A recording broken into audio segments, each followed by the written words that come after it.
एक साल पहले आपको याद होगा बारिश के समय पे एक रोड पूरी तरीके से धंस गई थी। वहां पर मैंने पालिका के आयुक्त को 10 बार जाकर मिला हूँ कि आप उस बिल्डर के ऊपर एफआईआर दाखिल करें, तो पालिका ने उसके ऊपर कोई एफआईआर दाखिल नहीं करी। उसके बाद में आपको याद होगा नगर भवन की दीवार गिर गई थी, नगर भवन की पूरी बिल्डिंग खाली करानी पड़ गई थी। उस ठेकेदार के ऊपर भी कोई कार्रवाई नहीं हुई।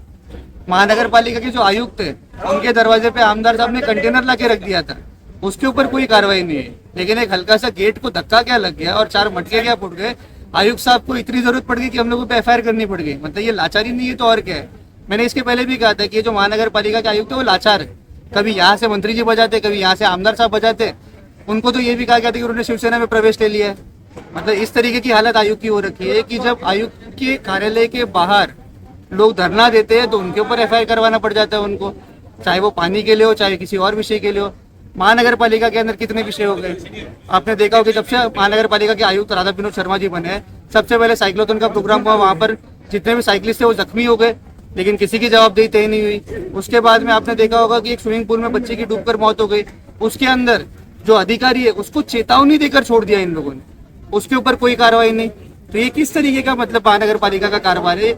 मुझे साफ दिख रहा है कि यहाँ पर इनके ऊपर राजनीतिक दबाव था जिसके तहत हमारे ऊपर एफआईआर की गई है। और ये राजनीतिक दबाव कितना भी बना ले, लेकिन हम लोग इन एफआईआर से डरने वाले नहीं है। मैं फिर जाऊंगा आयुक्त के पास पर सवाल पूछूंगा उनको कि आपने जब पहले, मैं खुद शिकायत करता था, मैंने 10 बार उनको जाके मिला है, तो जब आप मुझे कह रहे थे कि मैं एफआईआर दाखिल नहीं कर सकता इन मामलों के ऊपर, तो आज आपने ये भूमिका क्यों ली।